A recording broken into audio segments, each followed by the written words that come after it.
Por que será que a gente fala e fala e fala tanto sobre gestão humanizada, mas ainda assim é tão difícil de ver essa prática no nosso dia a dia? Oi, eu sou o Thiago Cesário, ou CZ, aqui na Flow, e o que a gente está falando quando a gente está falando sobre uma gestão humanizada? Afinal de contas, o que não é uma gestão humanizada? Quando a gente está falando de pessoas, a gente está falando sim de uma gestão mais voltada para esse foco nas pessoas. É claro que a gente pode ter uma gestão mais voltada para resultados, em que a gente está mirando metas, em que a gente está falando de performance, em que a gente está focando no resultado que vai trazer.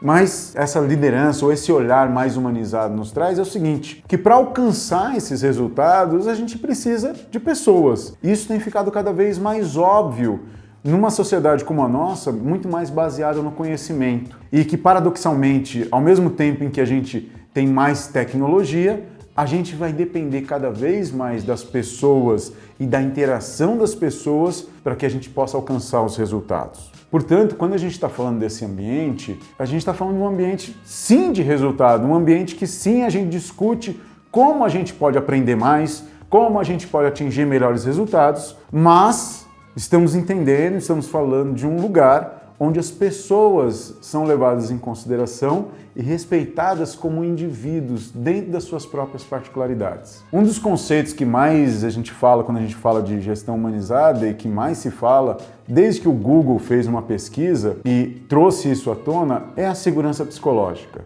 que é aquela questão onde as pessoas, que é um ambiente, é uma crença, na verdade, compartilhada entre as pessoas de um grupo, de que aquele grupo é um lugar seguro para se assumir riscos interpessoais. Que diabos é isso? Quando a gente está falando de risco interpessoal, a gente está falando das pessoas se sentirem confortáveis para, por exemplo, falar de erros que as pessoas cometeram ou que estão percebendo no trabalho de um colega, de poder criticar o trabalho de algum colega ou até de serem criticadas sem o medo de que isso pareça um julgamento ou que estão sendo excluídas do grupo por conta disso. Então, o que a gente está buscando aqui é um cenário onde as pessoas se sintam confortáveis, se sintam respeitadas, mas em busca de resultado. E aí, a gente está pensando aqui, se a gente está falando disso há tanto tempo, se isso já não é novidade e a gente está sendo bombardeado há tanto tempo por isso, por que será que nas nossas organizações isso ainda não acontece tanto? E aí a gente vai usar o Flow para tentar entender um pouco isso. Será que o desafio, as pessoas estão cientes do desafio que elas têm,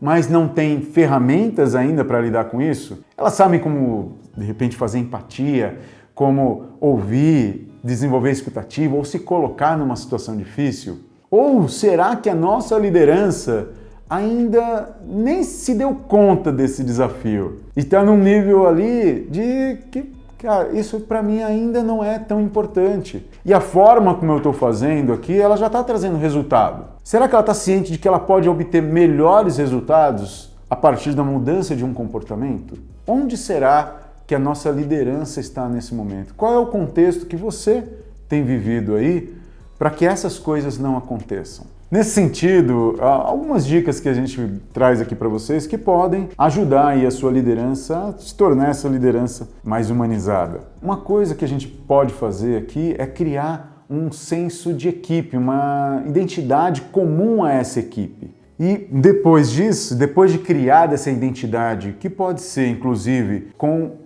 a descrição de um propósito comum aqui. É um propósito que começa com um propósito individual, mas que reflete no nosso propósito enquanto equipe. Como é que nós realizamos esses propósitos aqui, dentro dessa equipe em que a gente está. Isso, inclusive, tem bastante a ver com o flow, porque o movimento, nós só conseguimos entrar nesse estado de flow quando aquela atividade ou aquele desafio diz respeito a algo que é importante para mim também, quanto indivíduo. O líder também tem que se mostrar como parte dessa equipe. Ele não está acima nem fora dela. Eu faço parte. Mas como líder, eu também tenho um papel muito importante aqui, que é defender essa equipe. Como é que eu mostro para a minha equipe que os perigos ou as ameaças que vêm de fora, eu estou aqui no meu papel de defender e de mostrar que nós aqui, enquanto grupo, vamos lidar com essa situação. Apenas como exemplo, eu queria compartilhar com vocês uma ação que nós fizemos aqui internamente no nosso próprio time de liderança. dentro da Flow. É claro que a Flow já tem um propósito próprio, já tem objetivos próprios, mas na tentativa também de criar uma identidade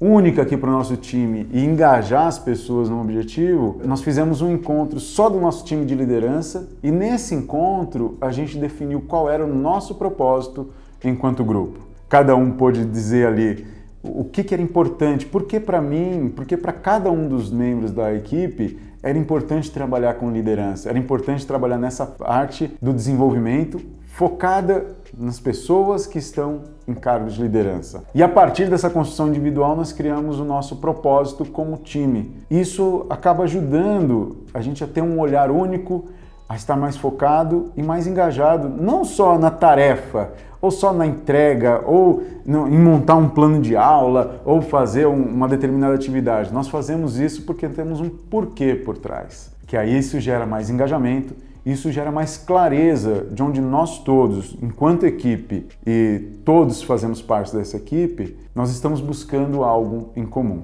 Essa é uma das formas que a gente pode trazer a equipe para junto e demonstrar o respeito ao indivíduo, a quem está ali do outro lado. E aí, a partir daí, é entender que o erro que foi cometido ou a ideia que está sendo trazida e sendo discutida aqui por nós enquanto um grupo, ela está sendo discutida porque a gente está buscando esse propósito. Bom, então aqui nesse vídeo a gente fala um pouco sobre essa gestão humanizada e de por que será que a gente tem tanta dificuldade de levar isso à prática, ou por que os líderes das nossas organizações têm alguma dificuldade de levar isso à prática, não tem acontecido tanto quanto a gente gostaria. E talvez aqui caiba esse olhar, né? O que está impedindo a nossa liderança de estar nesse lugar. E se de alguma forma isso fez sentido para você, ecoou e te deixou refletindo, nós estamos aqui para poder continuar essa conversa. Se gostou, deixa o seu like. Não esquece de se inscrever aqui no nosso canal e até uma próxima.